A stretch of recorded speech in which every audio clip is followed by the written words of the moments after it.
హరే కృష్ణ ప్రభు. హరే కృష్ణ. భక్తిలో ముందుకు వెళ్ళడానికి ఉల్లి వెల్లుల్లి ఎందుకు మానేస్తారు?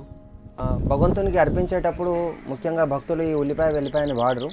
ఎందుకంటే శాస్త్రంలో వివరించబడింది, ఈ యొక్క ఉల్లి వెల్లిపాయ వచ్చేసి తమోగుణానికి సంబంధించినటువంటిది. తమోగుణాన్ని మనలో ప్రేరేపిస్తుంది. కాబట్టి దీన్ని నిషిద్ధంగా చెప్పడం జరిగింది.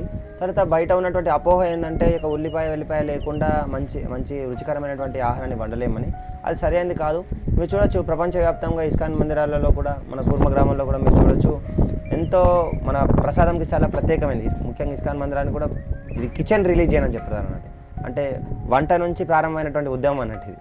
ఎందుకంటే కొన్ని లక్షల మందికి ఈ యొక్క ప్రసాదాన్ని పంచి భక్తులు చేసింది అన్నట్టు. మేము ఎక్కడ కూడా ఉల్లిపాయ వెల్లిపాయ వాడం.